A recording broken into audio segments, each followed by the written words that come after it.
Okay, everyone, welcome to our show.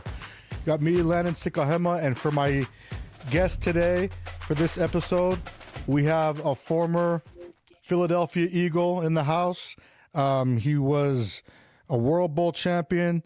He played at Eastern Kentucky. He was in the Eastern Kentucky Football Hall of Fame, and he's in the National College Football Hall of Fame nominee. He's also the creator and producer and host of the Pro Fan Talk podcast. Everyone, please welcome my guest, Markus Thomas. Markus, thanks for coming on the show, man. You got it, brother. What's going on with you?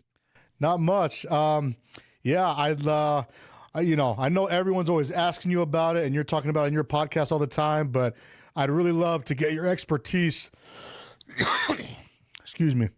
I'd really love to get your expertise on what's going on with the Birds right now, man. It's a particular situation. I mean, again, you played the last year that my dad was on the Eagles, and and a year later too, and you know what it's like here in Philly. But in the history of the Eagles, I don't know if we've had such a peculiar situation as what we have now. This is one of the most talented rosters we've had ever overall, and yet there's so many issues, particularly offense, but. I'm interested in everything you think. Let's talk about the offense. Obviously, you're a former running back, and so that's your expertise especially. But, that's what everyone's buzzing about. What's the deal with the offense? What do you think all the issues are? In my opinion, we got two things. You gotta break it in half. Number one, Jalen Hurts, and I'm a big fan, but Jalen Hurts has got to play a little bit better. When you get at this level and you're coming off a Super Bowl champion, expectations are high. So right now we're at the point where we all know the offense is struggling, but when you get opportunities to make a play, to make a throw that can make a difference, you got to capitalize on those opportunities.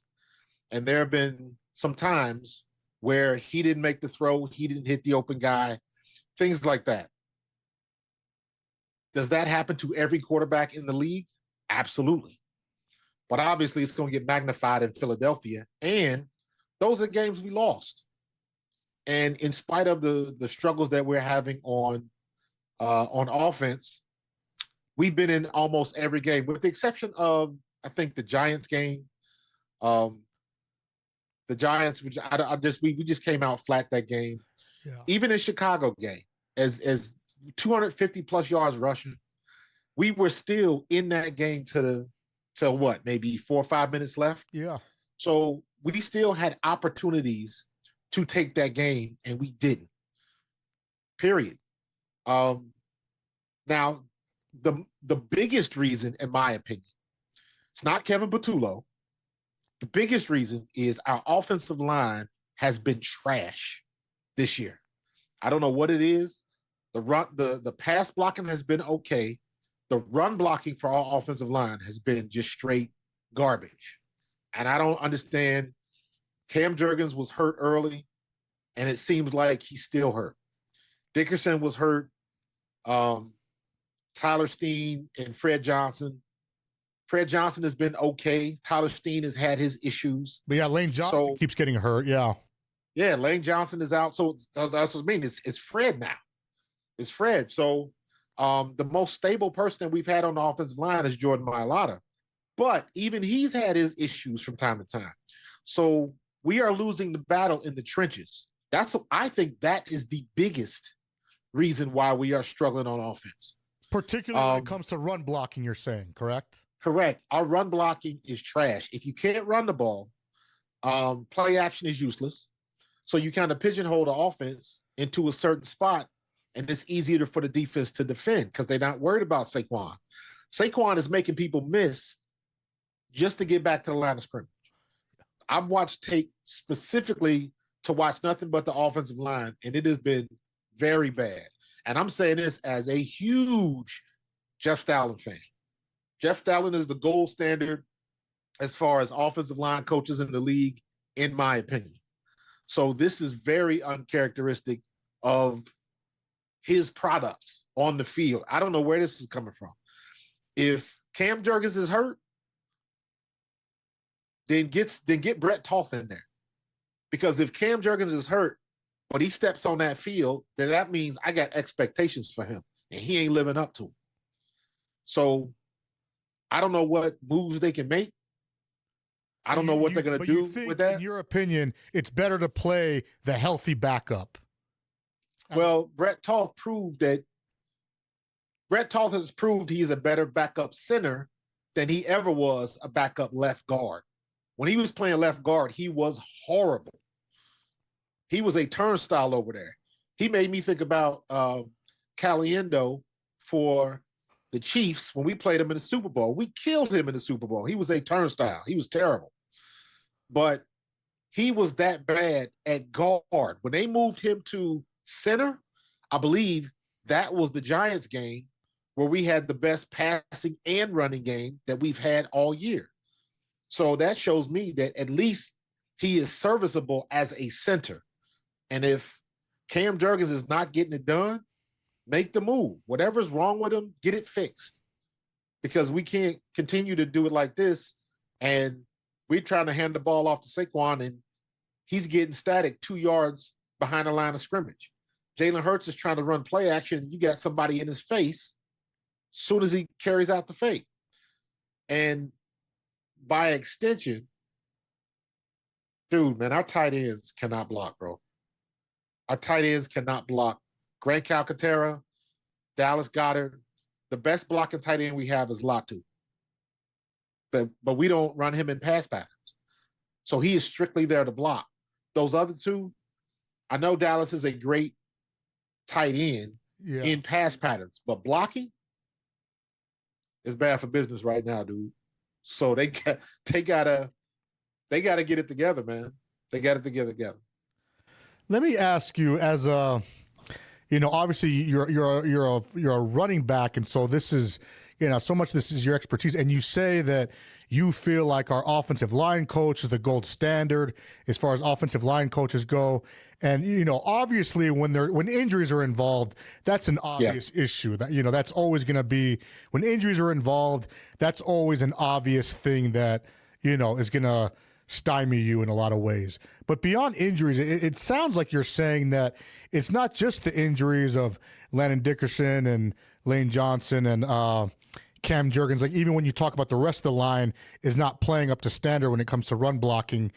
Right. What do you think? I mean, can you give me some nuances? I mean, obviously we had a record-setting season as far as running the ball last year. And so it's mostly the same. It's the same guys in there, besides the injuries. And again, the injuries are obviously a big issue. But if we go past the injuries, I feel like you are implying, and you feel like there is something more that's wrong. Like what again, as a former running back, like what could be so different if it's largely the same cast that broke records as far as running the ball last year? Like what? Well, see, that's the thing. What could be different, or what do you see on film? You got to look at it from the injury standpoint, because Jeff Stoutland didn't just forget how to coach. Lane Johnson didn't forget how to block. Cam Jurgens didn't forget how to block. He's a Pro Bowler. Landon Dickerson didn't forget how to block. So, to me, it's got to be you're not 100%. Now, there are some players where if they're injured, if they're nicked up, their 85% might be better than other players 100%. We just don't have that right now. And with Lane Johnson going out, so now Fred's got to get in there. Tyler Steen's got to get in there. Cam Jurgens, he's not 100%. Dickerson is still serviceable, but when you're talking about the offensive line, man, that's like dominoes, bro. If one falls, they all fall. And I'm looking at situations where they can't hold blocks. When they come off the block and, maybe your offensive tackle is going up, reaching up to the linebacker. Soon as he does that, the guard might be losing his block. They're not holding their blocks. I've seen guys get ran over. I saw one play where Tyler Steen, I'm sorry. Cam Jurgens lost his man. He runs into, he's trying to chase his man down to at least get a block on him to push him do anything. And in doing that, he runs into Saquon 3 yards deep in the backfield. That's how bad it's looked on some plays. So again, they didn't just forget how to play football. I can't blame everything on Kevin Patullo. I'm not crazy about his offensive scheme either. However, I'm old school, bro. I come from the land of it doesn't matter if your little cousin is causing plays. If everybody executes and does what they're supposed to do, it doesn't matter what play is called. It should be a success if everybody executes like they're supposed to. So while everybody jumps on Kevin Patullo, he's the low-hanging fruit, and he's got his issues too. He is not immune to any of this. He's not exempt. But I don't care what play you called. If everybody does their job, you should still have more successes than failures. And that is not that's not what's happening. So AJ Brown, everybody jumps on AJ Brown because the only thing AJ Brown has ever done was tell the truth. He has not been right. He has not been incorrect one time. With his tweets, with his comments, he has not been incorrect once.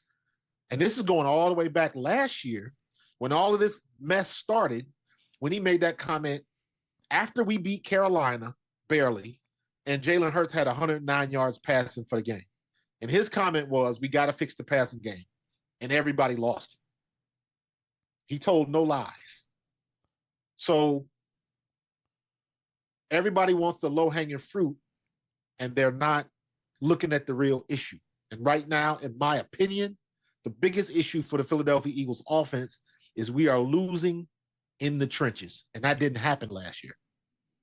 Yeah. Again, obviously, we had literally a record-setting year last year as far as running the ball. Do you with this question, I don't know how much this is even a factor.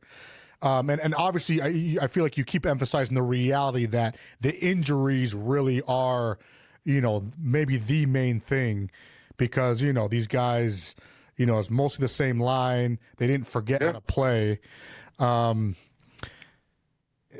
much, obviously, it's a kind of chicken and the egg thing, but obviously we have this record-setting, year running the ball last year, and it seems like everyone is stacking the box mostly, and they're concentrating on Saquon because at the end of the day, they don't want him to beat them because of how dominant he was last year.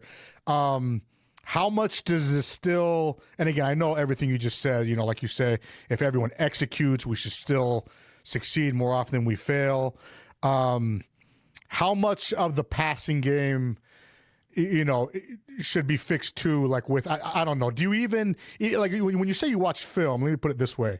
When you say you watch film, do you feel like people are even stacking the box anymore? Like, were they doing that more at the beginning of the season after we won the Super Bowl? Are they even that scared of our running game anymore? Or they're still they're playing a lot of hidden coverages where they'll bring 7 and 8 guys in the box, and then on the snap of the ball, somebody will drop back into coverage. So they're kind of going back and forth, but they'll do that in the beginning. Then they'll back off because we haven't been successful running the ball. So they don't need to. So that's what I mean where I say it pigeonholes us and makes us kind of easy targets. I have no respect for your run game. The play action is designed to move the linebackers. All you need to move, I got a philosophy where if you can get a linebacker to take one step up, that is 3 yards of space in real time going game speed. That one step, that's an open man across the middle. That's separation on a drag route or a deep slant or something like that. But all you do need that one step, and that one step happens when that quarterback sticks the ball out for play action. If I'm not respecting play action, you don't get that space and it gets closed up. It's easier to defend because I don't have to respect it. And right now, because our offensive line is not getting any movement on the line of scrimmage, we're not holding our blocks. Anytime Saquon has had a big run, the few big runs he's had, and he's had a couple, but you'll notice they're all outside. We try to run inside the tackles, then he bounces outside. That's why Tank Bigsby has had so much success this year, because Tank Bigsby, he plants that foot, then he bounces outside, and he commits to it. He bounces outside hard. Now, he's had a couple of runs that up the middle, but most of his success is coming from bouncing it outside. Same with Saquon. Inside the tackles, we are having trouble. The only thing where we've had success is when we can get Saquon outside on the edge and let his speed do his thing. But even that, we don't do that enough. And this is kind of where I transition, putting the blame back on Kevin Patullo. You gotta put that in the game plan. Going inside the tackles right now is not working. So we got to come up with something to get him outside the tackles, screen him out there, and not the same daggone wide screens that we run. You got to go back, bring up some old tapes. Look at Andy Reid, what Andy Reid used to do. Whatever you got to do. Go back and look at the tape when we still had Darren Sproles on the team. Find a way to get Saquon the ball. It's not about rushes. It's about touches when it comes to him now. So there's some things that we can do. The NFL is a copycat league, man. And I get very frustrated when I'm watching our offense and I see other teams do things that it's not rocket science. We just don't do it. How come I saw Chicago do it. I see LA do it. Or the Rams do it. San Francisco does it. Everybody does a skinny pitch. Basically, you in ace formation. Maybe you'll have a fullback or a tight end on the side to be a lead blocker, and you pitch the ball to the running back, except he hits it right over the guard. So when the linebackers, again, we're trying to move the linebackers. So when the linebackers see the pitch, what's the linebacker going to do? He thinks it's going outside. So either they over pursue outside or they take off. That leaves the middle wide open. It sets up the blocks a little bit, but we don't do that. That's something that we can take advantage of. Again, it's not a secret. There's 20 other teams that probably do the same thing, but us. So there's some obvious things that we could do. For whatever reason, we just don't do it. Pitch Saquon the ball and let him get outside on the corner. I will take Saquon racing the cornerback or the free safety to the out of bounds, and maybe he'll get 3, 4, or 5 yards. Or maybe he'll cut it back and make somebody miss. But I would rather take the chance with Saquon doing that than trying to stuff the ball up the middle and him having to shake, bake, spin, and make people miss just to get back to the line of scrimmage. Oh, that makes sense. So again, like you keep saying, at the end of the day, it all kind of comes down to we need to be able to run the ball successfully at the end of the day, because everything comes off of that. I know this is talked about a lot, and I'm sure you're asked about this a lot, but I'm really interested in what you say. So at the end of the day, you did mention, like everyone else is talking about, you mentioned Kevin Patullo. You mentioned you do feel like Hurts does need to play better, even though you do say you're a big fan of his. It's talked about a lot. I want to see what you think. Do you think that Hurts is too conservative? Like you say, you wish that for one thing, he needs to play better in general, but do you feel like he's being too conservative? Like, is he too risk averse? Like, when it comes to even throwing the ball, over the middle or in traffic or this, that, and the other, does he need to open it up more and take more risky throws or people are talking a lot about that. What is your opinion about that? In my opinion, no. It's been proven. When you don't turn the ball over, you win a high percentage of the time. That's all I care about. So unfortunately, the ultra conservative side of Hurts is what you. Honestly, I don't think it's conservative. I think it's smart, because what do you say about all of those guys like that? Everybody wanted to put the Rams in front, and Matthew Stafford, he's the gold standard right now because he's slinging the ball all over the place. And then what does he do? He goes to Carolina. Carolina gets him, and he throws two interceptions with a pick six in 3 plays. So Everybody gets a turn when it comes to stuff like that. But at the end of the day, and stats prove it, film proves it, and stats prove it. When you don't turn the ball over, you win at a higher clip. I'm good with that. I'm already comfortable with the fact that Jalen Hurts is never going to get the respect he deserves as a quarterback until he has like 2 or 3 years with 4,000 plus passing yards. But here's something that I realized last year when we won the Super Bowl. And I calculated this. I did a video on this and everything. When we went to the Super Bowl, there was 45,000 yards, passing yards, 45,000 passing yards at home watching the game. So for me, the long ball is overrated, bro. The long ball is overrated. All I need is overrated. Yeah. All I need is for my quarterback to get the ball to the open man and let the thing happen. All you got to do is get the ball in the hand of your playmakers and let them make plays. Let them do what you pay them to do. That's all you got to do. When A.J. Brown, was it last year? Was it last year or 2023? When A.J. Brown broke the NFL record and he had the 5 consecutive games with 125 yards or more receiving. I don't know if it was last year when we won it, to be honest. I think it was 2023. I think it was 2023. But in any case, we didn't make the playoffs, I don't think, did we? Or no. But my point is that A.J. Brown broke that record. 5 straight games with 125 receiving yards. Somebody had to throw him the ball. And in some of those games, Jalen Hurts didn't have 300, 400 yards passing. So there's merit to being efficient. There's merit to getting the ball to your playmakers all the time.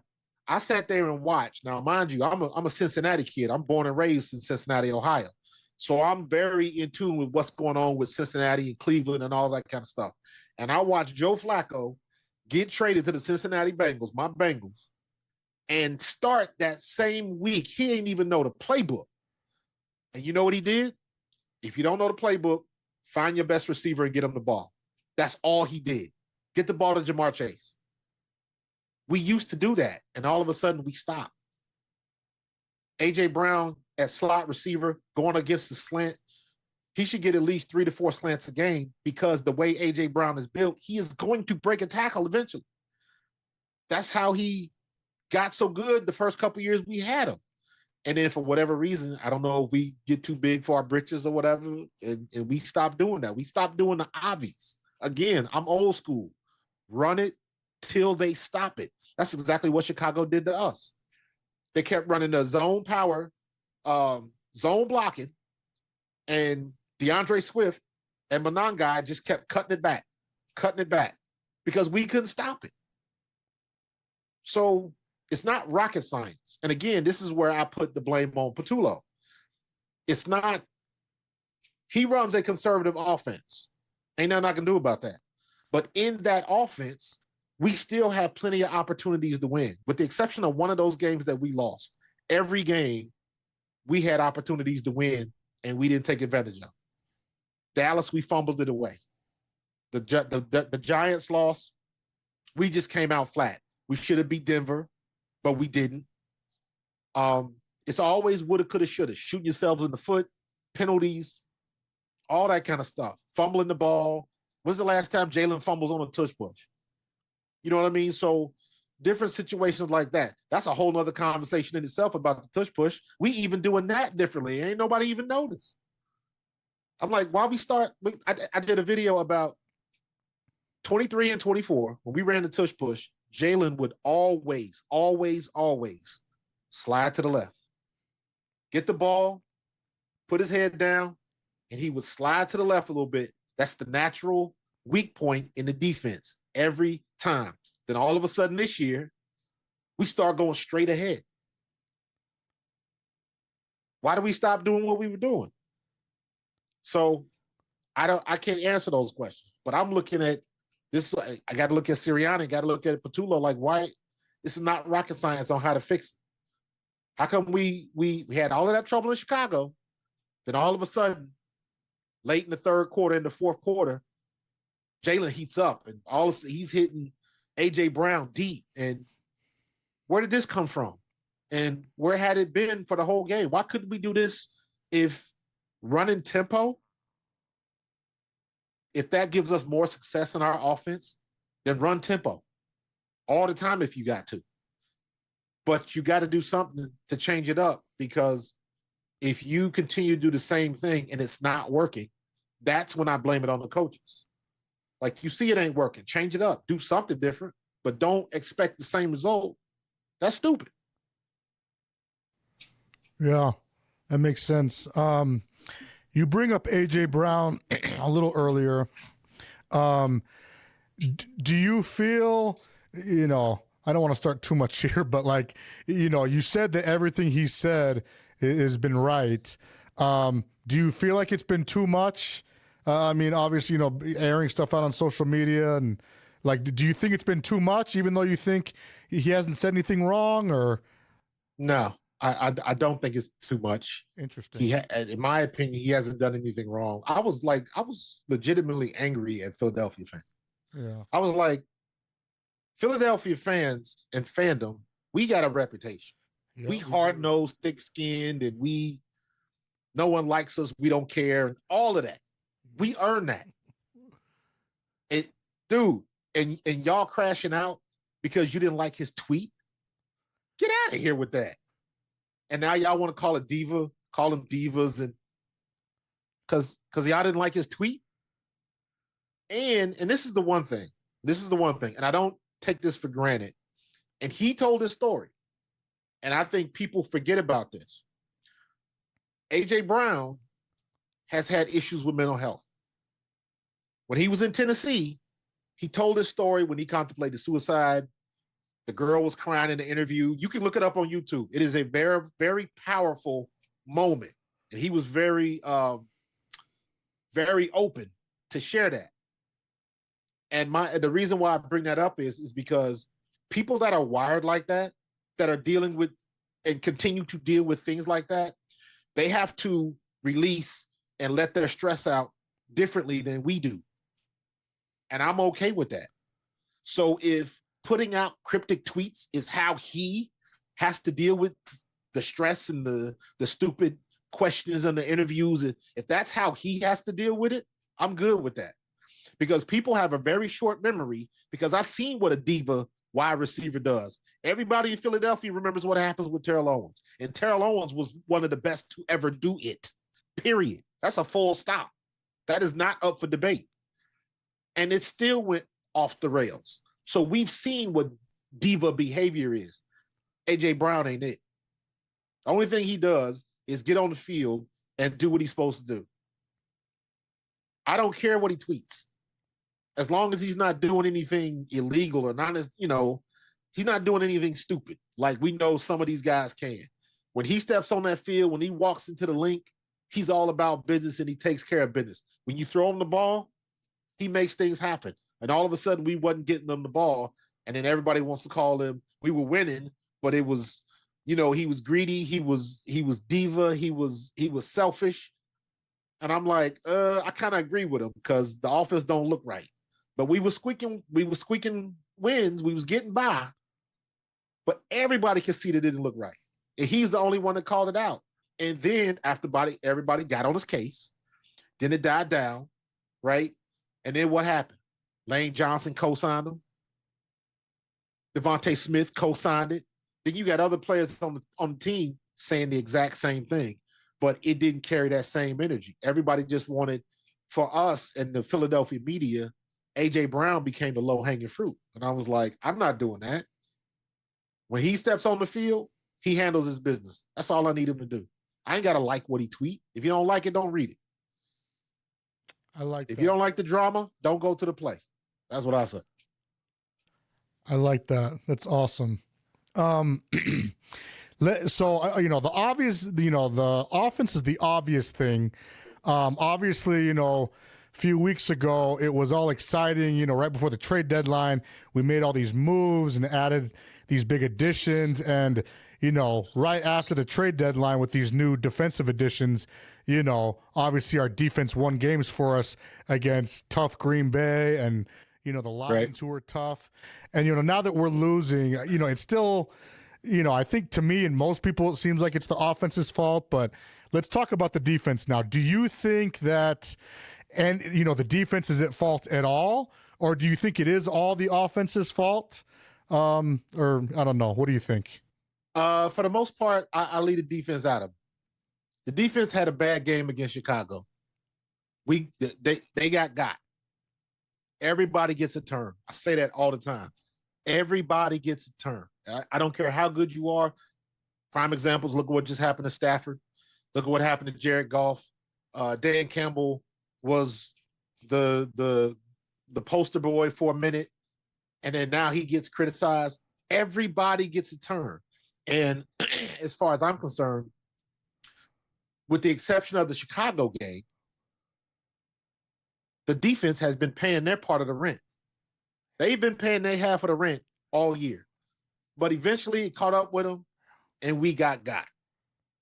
That's going to happen. And even in that, they forced a turnover. Jalen Hurts intercepts the ball, gets the ball in good field position, and we fumble it back. We don't get a score off of it. We miss field goals. The defense, even with a bad game with the run defense, they still paid their half of the rent, and the offense couldn't do anything with it.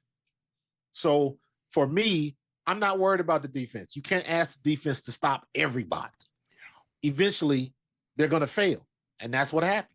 So I'm expecting the defense to be back on par this week, and we going to handle business. But the offense hasn't lived up to their end of the bargain most of the year. We've had a couple of games where we had some good offensive output, but they were against bad teams. So we need to get it clicking. I think we've had one game where we were 3 for 3. And what I mean by that is offense, defense, special teams. We've only had one game that I can think of where all three phases clicked. Everybody was good. Any other time, it's the defense and the offense. It's the defense and special teams. It's the defense and offense, but special teams suck. So we got to that's the part that we got to get together. We still got 5 weeks to go. We got 5 weeks to tighten it up. And then once we get to the playoffs, everybody's slate is wiped clean. Because this year, the parity this year, there is not one team in the NFL right now that is head and shoulders above anybody else. Nobody. So Even as far as I'm Rams. concerned, You feel that even the Rams? we beat the Rams. Look at as bad as we're playing right now. We beat the Rams. We beat Green Bay. So those two teams, everybody's living in the moment, and it's like, okay, don't forget what happened a couple weeks ago. So to me, there is nobody that's head and shoulders above anybody else. This race to the Super Bowl is wide open, and even as bad as the Eagles are playing right now, It's on still offense, the cards for us because of the parity. we got just as good a shot as anybody else. It's good to hear. Just out of curiosity, the one game that you feel it was 3 for 3, where we actually firing on all cylinders, offense, defense, special teams. Was it? Do you feel? Was it the Giants game that we won? Yeah. Yep. That was a Giants game.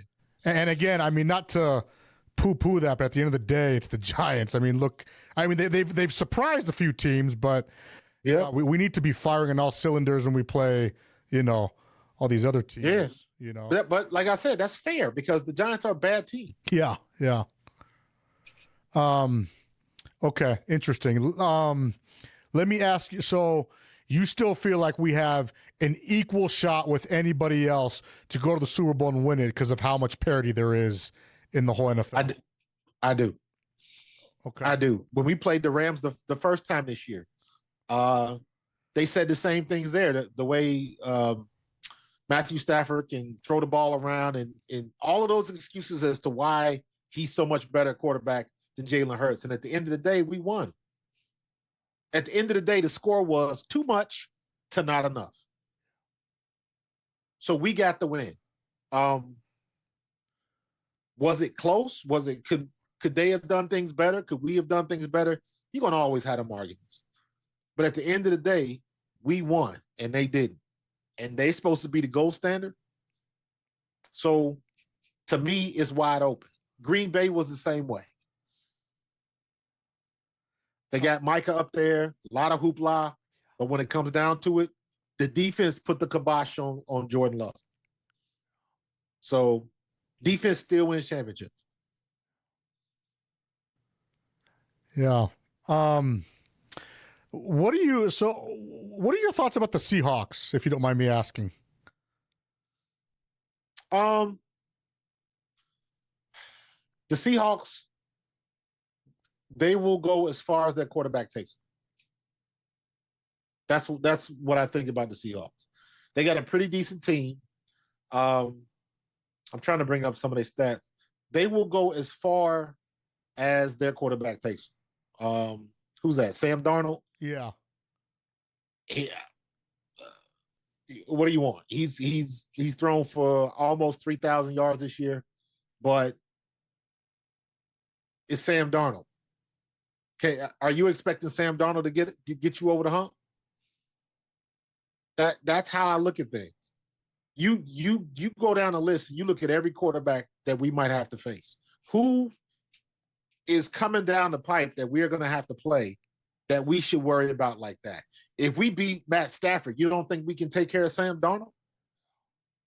That's how I see it.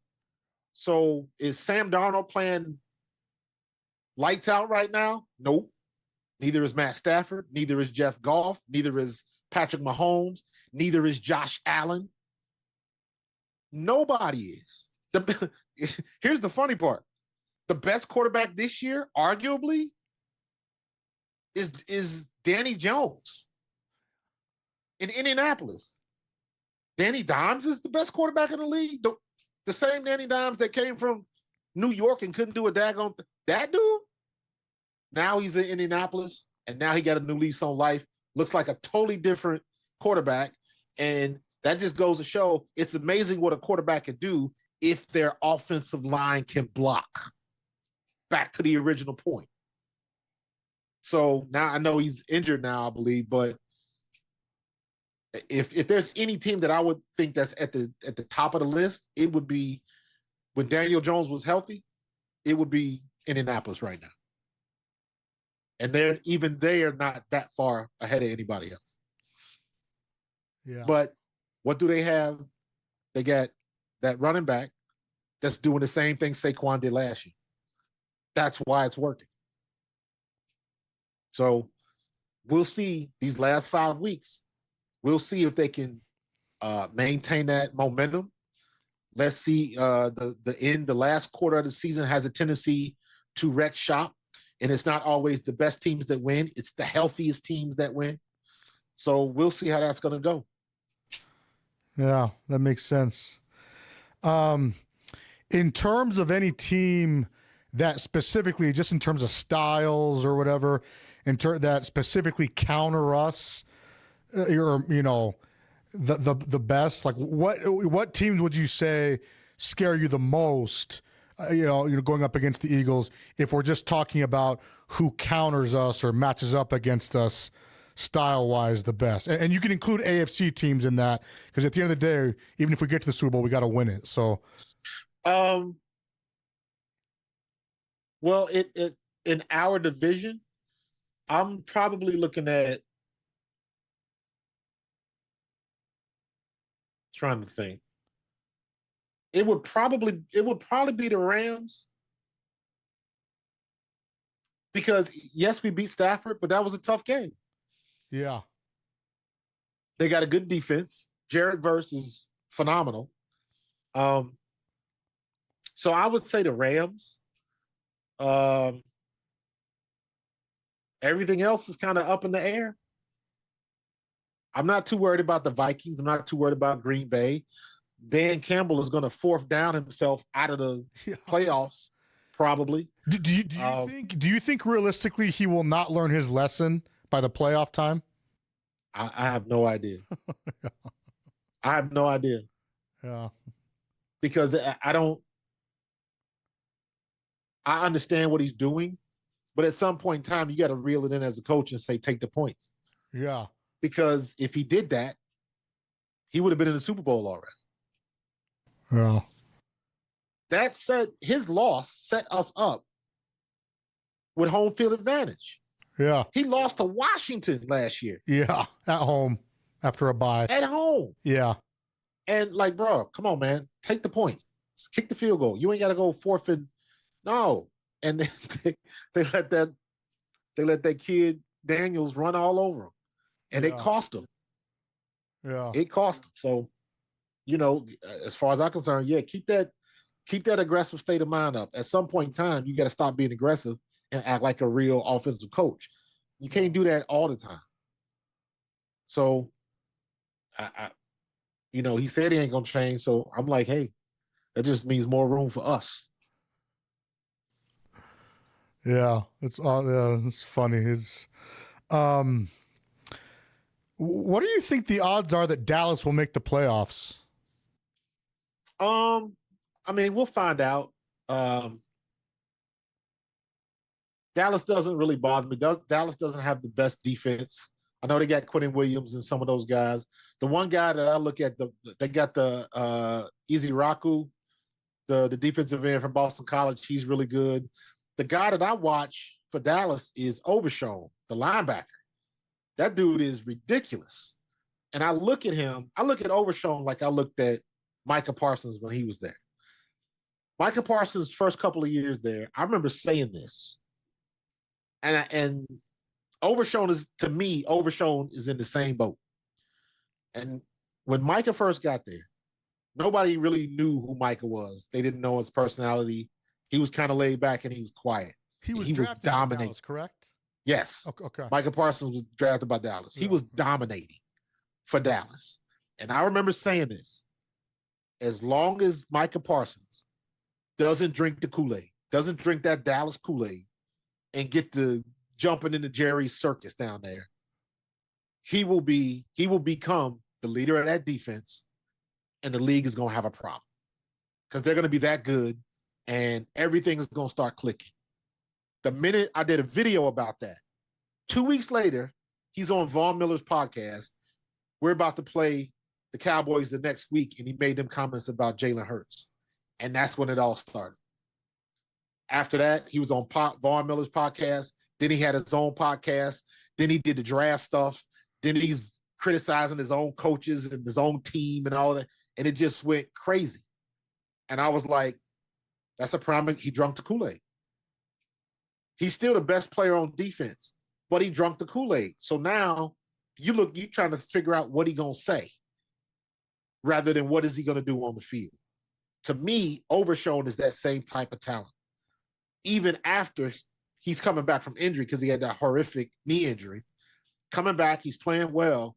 If that kid gets back to where he was last year and he becomes the leader of that defense and doesn't drink the Kool-Aid, Dallas is going to be a problem. But it ain't this year. So you're not too worried about them in general this year, it sounds like. No, because I look at that and we shouldn't have lost that Dallas game. We gave that game away. We fumbled that game away too. It was a painful game to watch because we just kept getting chances to win and we just kept messing it up. Yep. Like literally to the end.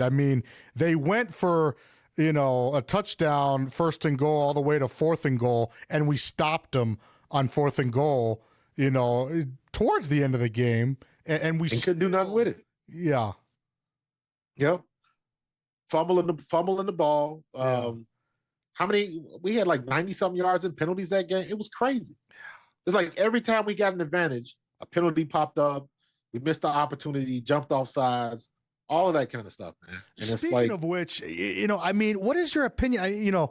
Is there something to be said about all these penalties? Is it just something that happens? I know it happens sometimes, but is there something, is there a reason you think that it's this much of an issue this consistently recently?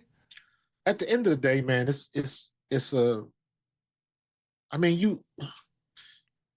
you don't practice to jump off sides. Yeah. You know what I'm saying? Yeah, so yeah. In practice every week, you don't even think about that stuff because you go out there, you do it. It's game time where they do things differently. How many times did they go on to during practice? How, like that sort of stuff. So when it becomes habit, you don't think about it until you're actually in the moment, and then you kind of go into like robot mode. You always say that if you're thinking on a field, you're slowing yourself down, because what you want is an offense or a defense that's in tune, where you got unspoken communication. Everybody just knows what everybody else is doing, regardless of what play is called. You know what you're supposed to do. You know what you're supposed to do if you see a blitz, if you become hot, if the Mike linebacker comes up to the line of scrimmage. You know what you're supposed to do in every eventuality, because that's what you've been practicing, and it becomes second nature.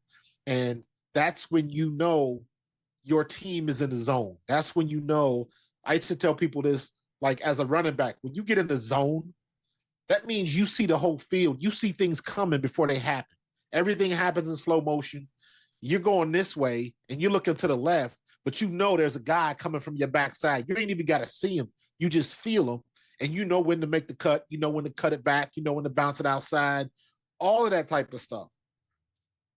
When you're in a zone like that as an offense, everybody knows what they're supposed to do. Everything is just clicking. Everything is just running smooth. Everybody picks up every little thing. You recognize the blitz. You switch the alignment. You put somebody in motion. Remember in the Super Bowl when Jalen threw that touchdown and he looked over and he did the gun thing? He just knew what he was in the zone, and everything was working. Everything was clicking. He got out of the pocket on time, and 3rd and 8 turns into a 17-yard gain, stuff like that. He was in the zone. Then he throws the dagger, throws a dot, a perfect ball to Devontae Smith. He was in the zone. So if I've seen him do it once, I know he can do it again. And the offense was just clicking like that.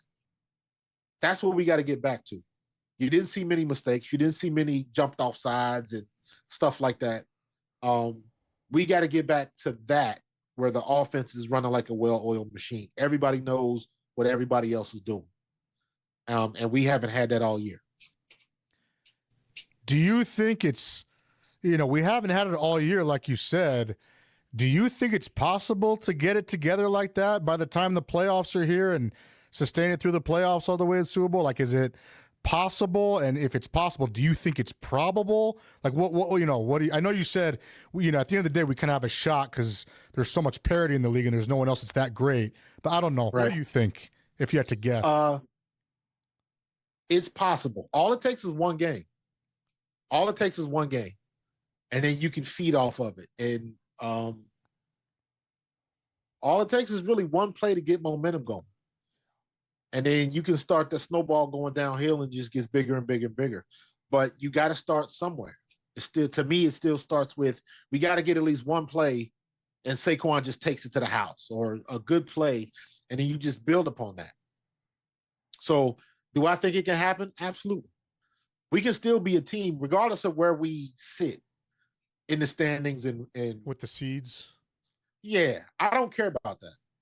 Really? Because as long as we get there, because we'll be one of those teams that don't nobody want to play. We're not the team that you can just skip over. Sure. But like I said, we got 5 weeks to prove it. We got 5 weeks to get it together. And we've had spots. We've had a great first half and a horrible second half.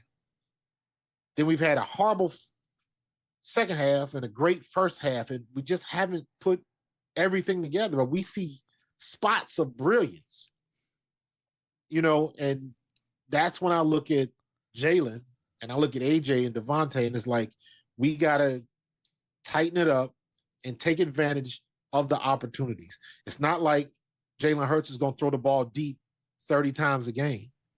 But like you saw against Chicago, the one deep ball he throws to AJ makes the play. That was the back shoulder ball that wasn't quite back shoulder, but AJ made the adjustment because AJ is an all-star Hall of Fame type wide receiver, and you expect him to make those plays, and he did.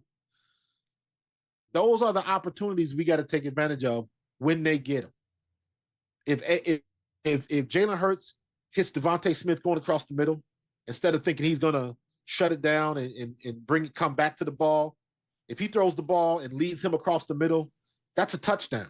I don't care what Dallas Goedert was wide open. His first read in the progression was wide open. Get him the ball. So everybody likes to nitpick. I don't want to nitpick. There's a reason why he did what he did. So my question is, when they ran that 5 times in practice last week, what happened? That's what I want to know. Did Devontae go across, or did he settle in on that spot? Because that'll tell you why Jalen did what he did. You don't think Jalen didn't want to throw the touchdown? So those are the things that they got to button up and they got to tighten up. That should have been a touchdown. He's had some deep balls that he just missed. Should have been touchdown. Should have been first down. Keep the drive going. Keep the defense off the field for another 4 plays so they can get some rest. All of those things work together, man. And all it takes is one play that turns into one drive, that turns into one half, that turns into one game, that turns into the next 5 games, and momentum just continues to build. So it can happen for sure. Yeah, it's good to hear. As we close to the last little while, I'm really interested in what your professional opinion is on this. I'm a big fan of Nick Sirianni. I've really been a big fan of Nick Sirianni even before we won it last year. He took us to the Super Bowl, 3 years ago, and we barely lost. And in general, I'm a very big fan of his. And obviously, as you said, and as you know, there's nowhere tougher to play than Philly. Like, there's nowhere tougher to play than Philly. So it's a tough place to play. And, the calls for his head, recently are kind of tough. But I mean, what's your opinion of Nick Sirianni? Are you a fan of his? I don't know if you think there's issues with him there and, issues with him keeping Kevin Patullo. I don't know in general. What's your opinion of Nick Sirianni? I like Sirianni as a coach. Like a lot of other people, his first year there, I thought he was going to get – that wasn't his first year, but I thought they were going to fire him after the Tampa Bay game in 2023. But here's what turned me around on Nick Sirianni. After that Tampa Bay loss, there was a video going around, and it was – we learned to find out that was Fletcher Cox's last game. And the speech that Fletcher Cox gave after that game, talking about like his respect and love for Sirianni. And what got me was he didn't have to do that. He didn't have to do that. He could have saved that for a press conference. He could have said nothing and nobody would have made any bones about it. But he did. And he didn't have to. That's what I keep going back to. He didn't have to say what he did, but he said it. And immediately I was like, a big indicator that the players really like him. Is that kind of what you're saying? This man is going out the door. He is walking away from the game. There is no benefit for him whatsoever to praise or criticize Nick Sirianni. That was his moment. Nick Sirianni shouldn't have even been a part of it. He was supposed to say what he said. It's been real, whatever he wanted to do. But the fact that he made it about what Nick Sirianni was doing, you got to flip that switch. And I was like, that don't happen to everybody. There is something to be said for a CEO coach that can keep everybody in the locker room facing the same direction. That is not as easy as people think. Things these days with social media and the way the terrestrial media is now, is different. It's different. You have less and less people that you can hold accountable. When me and your dad played together, if they wrote a bad article about you, them jokers had to come see you in the locker room face to face, and you knew who it was. So there was a lot of uncomfortable conversations, but you had to respect. At least a little more careful back then about what they wrote, is what you're saying. And you had more respect for them because whatever they wrote, they had to stand on it, and they had to look you face to face. So at least you had a measure of respect. Now you got all these anymore. now you got too many keyboard warriors. Yeah. And I go back to what Fletcher Cox said and why he said it, and I was like, he's different. He's the kind of guy that coach that'll get the players to run through the wall for. Everybody can't say that. So while people criticize him, like, what does the CEO coach do, and what is he just going to do on the sidelines, and they got into all of that type of stuff. The people that didn't want him there, didn't want him there. So they're going to look for every excuse in the world to criticize. But at the end of the day, you cannot understate the importance of keeping that locker room on the same page. It is very difficult to do, especially now with what's going on now. Now, here's where I'm looking at Sirianni is like, now you got to put the big boy pants on and you got to have a conversation with your offensive coordinator because it ain't working. Now, I'm not saying he hasn't. I'm saying that this is why you get paid, to make those decisions. It makes it doubly hard because that's his friend, that's his boy. So and that's been talked about a lot very recently since the Bears game. But go ahead, sorry. Yeah, but that's not uncommon.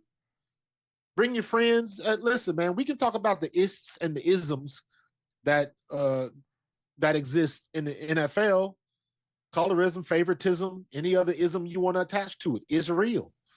So when you got somebody, if you're trying to bring a friend up, the same way he did Frank Reich. And we jonesing to get Frank Reich back here. You know what I mean? So I don't begrudge him that. That's his friend. If you can give your friend an opportunity, so be it. But I think sometimes we get, as fans, especially Philadelphia fans, we don't see the forest for the trees. This offense, as bad as it looks, we are in right around the same situation as we was last year with Kellen Moore when we went to the Super Bowl. In terms of wins, losses, or no, the offense is the production. Huh. People forget that we had to get Kellen Moore. They had to go to Kellen Moore to say, hey, man, we need to start running the ball. So there's always something that's going to happen on the team, in the locker room, all of that type of stuff. Nick Sirianni has been masterful at keeping everybody on the same page, keeping the family dynamic, all of that type of stuff. That's the other thing too, man. The locker room dynamic is a family. I have never seen a family where siblings don't fight. Sure. I don't mean I don't love you. Yeah, but it happens. Yeah. It happens. Yeah. And it happens in the locker room. And what kills me is everybody got sources close to the situation, sources close to the team. Like, man, miss me with the sources. I don't want to hear, I'm on a personal vendetta. I have to find this guy named Sources. And when I find him, I'm going to beat the brakes off of him. Because it's just, my problem is everybody knows the way things work. Sources just means somebody in the organization is leaking information. That's what sources means. And me having been in a locker room, I'm going to tell you right now, you mean to tell me somebody on this team that's a snitch? That's telling family business? Problem. That's why some of the stuff that I hear, I'm like, it don't make sense.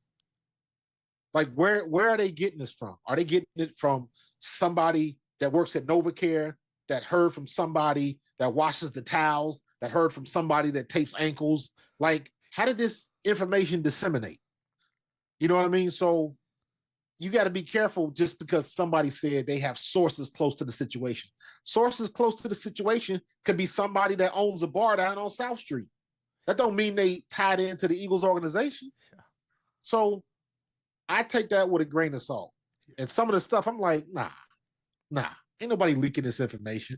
You got somebody that might be it might be a security guard that's working the door to the locker room. Yeah. And maybe he heard 30 seconds of a 6-minute conversation. I don't know. Yeah. But some of the stuff is like, anybody can make this up. You know what I mean? It's like it's like a stranger seeing you and your wife having a heated conversation and just automatically assume, well, they must be getting a divorce. Yeah, yeah, yeah. Well, how do you know that? Yeah, You on the outside looking in with no context. yeah. And with social media, that's what everybody does. Nobody vets the information. Right. Nobody does their homework. Yeah. Nobody watches film anymore. Yeah. So that's how all of that stuff, that's how the national narrative stuff, that's how it goes. I did a video this afternoon. I didn't even watch the show. Did you watch the Hard Knocks? Neither have I. I haven't watched it yet. But I did a video simply on the reaction. And everybody was like, see, Jalen Hurts, you see Jalen Hurts on Hard Knocks talking to his receivers and talking to the offense. And I'm like, wait a minute. I was like, did y'all actually believe that Jalen Hurts, the quarterback of the Philadelphia Eagles and the Super Bowl MVP, never talked to his offensive line, never talked to his wide receivers, never talked to anybody on the offense on the bench when the defense was on it? You think he never did that? And all of a sudden, because they showed it on Hard Knocks, oh, he's a good leader. Well, what did you think he was doing? But because maybe that nobody caught it on television or nobody on WIP talked about it, they act like it never happened. And I was like, y'all falling for the banana in the tailpipe, man. Y'all not paying attention. People, that's how people get caught up with the narratives, with the moving the goalposts. And dude, I heard after the Chicago game, I was watching Kay Adams and Andrew Whitworth. Now I love Kay Adams and I love Andrew Whitworth. And they asked Whitworth about, because I think he's on the Amazon team, Amazon Prime reporting team. And they asked him about Saquon. Now he's an offensive line. He's a Hall of Fame offensive lineman.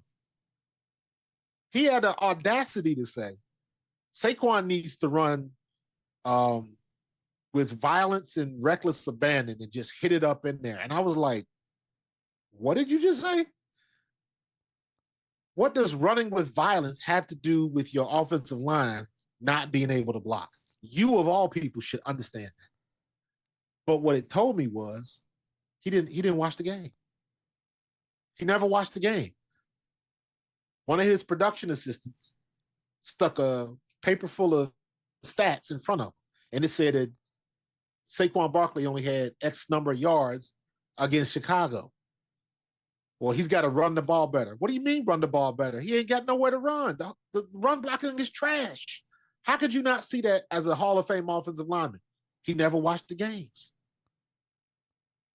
And most of the people, Colin Cowherd, Stephen A. Smith, a lot of these guys that are still on terrestrial television, they don't watch the game and they don't have time to. They got shows all the time. So they got to rely on their production assistant that shoves the stats, but they have no context. That's why they get all of this stuff wrong, but people still follow that narrative. And it ends up moving the goalposts, or they get it wrong, or they don't. It's very short-sighted. Now, I heard Stephen A. Smith today, and he led his show with, A.J. Brown looks like a prophet right now. Well, it ain't got to be all of that. All you had to do was watch the games, and you could tell he was telling the truth. Everybody got hung up because he put a cryptic tweet out. Nobody bothered to watch the game. Nobody bothered to watch the tape. Nobody bothered to do that type of homework. And all you want to do was jump on him because you didn't like him tweeting. That's where we are with it. The news media has become social media. Everybody just wants to get the most clicks, the most views. Not that that's ever been anything different, but at least at some point in the past, you at least wanted to be right. You at least wanted to do your homework so you knew what you was talking about. And a lot of times that don't even happen, man. Yeah, accuracy isn't even the number one thing anymore. And expertise isn't the number one thing anymore. So being first is. Yeah. Do you these insights are interesting, and like you said, you're old school and you feel like no matter what the play, is called, like if everyone executes, we should at least be, succeeding more often than we fail, no matter, what the play calls are. Do you, Even with that said, as of now, do you want to see a new offensive coordinator next year? Or, I mean, does it depend on how well we do in the playoffs, or how do you feel about that? Next year, yes. Okay. With the caveat that it can't be somebody in-house. Get somebody from the outside. A proven name from the outside to come in. If you got to bring Frank Reich back, so be it. If you got to bring Doug Peterson back, so be it. I know Doug Peterson knows how to coach a quarterback. So and call plays. And call plays. So whatever you got to do, just I don't want it to be somebody from the outside. Oh, I'm sorry. I don't want it to be an internal hire. From the inside. Yeah, it got to be somebody from the outside, the same way they did with Vic Fangio. Bring somebody on the outside, maybe an old school dude. I don't know, but someone can't be in-house. Someone proven from the outside. Correct, because what that'll do is, and again, not saying that he's not doing it now, but that's going to force Sirianni to be a little bit more critical and honest with the situation. So, we can't have the payroll on offense. We can't have Devontae Smith, A.J. Brown, Jalen Hurts, and Saquon Barkley, who just ran for 2,000 yards. We can't have that roster on offense and be last in the league in offense production. That's a fireable offense. This is a results-based business, and we're not getting results. So just from that standpoint alone. Like top-level caliber talent is what you're saying with the players. Yep. Yeah. Yep. And even we should still be able to do better with what we're doing on offense. Yeah. Do you still feel the same way that by next season, when next season starts, we need a new offensive coordinator? Even, like you say, it's this interesting situation where despite all of our issues, which are very bad on offense, there's this other aspect where there is so much parity in the league and no one else is that dominant. So with that said, we could still theoretically, with the talent we have, particularly on defense, we could get it together and go and win the Super Bowl again. Even with that said, would you, if we somehow got it together, won the Super Bowl, would you still very much so want a new offensive coordinator next year? I would, yeah. Yeah, because again, if we won the Super Bowl this year, it would probably be largely with the defense, most likely. And it wouldn't necessarily be I don't know. We're more than half. We're like 3/4 through the regular season this year. And regardless if we make a run at the Super Bowl, it's kind of inexcusable what the offense has done, given how much talent we have. You are correct. Okay. And we gotta do something because like I'm looking at Jalen's stats, right? So from 2020 was his rookie year. He only started 4 games. So let's look at 2021 to this year. Now we've only played 12. So 2021, his first full year starting, right? He threw for 3,100 yards. 2022, 3,700 yards. 2023, 3,858. He should have threw for 4,000 yards that year, but the bottom fell out. And right now he is, or last year, Super Bowl year, he only threw for 2,900 yards. We didn't even break 3,000. Didn't even break 3,000, but he only threw 5 picks. So his statistically best year was 2023. He threw for 3,858 yards, 23 touchdowns, 15 interceptions, 15 picks. 2024, almost 1,000, and in 2024, like you said, almost 1,000 yards less. Only 5 picks. Yeah. 18 touchdowns. So 5 touchdowns less. And hell, I don't even know how many rushing touchdowns he had, but you got to up that with that count as so they were making the production was still there. It just wasn't he just don't have a golden arm, and the offense wasn't running like that. He was heading the ball off to Saquon and couldn't nobody stop Saquon. So Why would you have to throw it all over the place? Every now and then, A.J. Brown would have a good game. Devontae Smith would have a good game. But mostly it was A.J. A.J. was on a historic run. You stick with it. That's what they did. And even when in the biggest game of the year, the Super Bowl, Kansas City did exactly what they wanted to do. They kept Saquon. Saquon had 48 yards rushing that game. Yeah, they keyed on him. And Jalen Hurts ate him alive in the air. Scramble when he had to scramble. Threw the ball when he had to throw the ball. He was in the zone. And they couldn't stop. And they didn't expect that to happen. But if you want to go back 2 years prior to that, in 2022 when they went to the Super Bowl, he outplayed Mahomes then. And some people argued that he should have been the MVP in the loss. So if I know that my quarterback has that type of potential and we're not getting it out of him, I know he's going to throw some bad balls every now and then. But for the most part, that specifically, I got to look at Patullo like, yo, everybody else got better out of him than you did. You got all these pieces on the chessboard. You got 4 queens on the chessboard, bro. Yeah. 4. Yeah. We can move in any direction. Yeah. We should be unstoppable. So you're not taking advantage of this. So I say all that to say, do I expect him to have this job next year? I do not. Not unless we go into the playoffs and just rattle off like every game in the playoffs. We averaging like 350 yards of offense and still win. Because yeah. and still win. Because then we're going to be asking like, well, where did this come from? So unless something like that happens, I think that he will be replaced, and I hope that they bring. Hope they can find somebody that, as weird as this sounds, doesn't have head coach aspirations. So that they just want to stay here. You mean they want to? They don't want to be a head coach. So that they'll like come succeed here and want to stay here and keep succeeding here as an offensive coordinator. Is that what you're saying? We got to have a situation where Jalen can have the same coach for more than a season. That's ridiculous. You got to hear a new voice every year. His longest tenured coach was Frank Reich with 2 years. Yeah, they talk about that a lot. That's very tough for a quarterback, would you say? Oh my God, that's hard.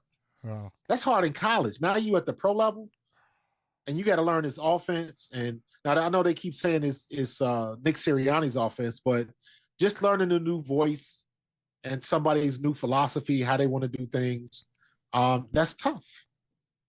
And I think we would be better if we had somebody that's going to stick around for a while.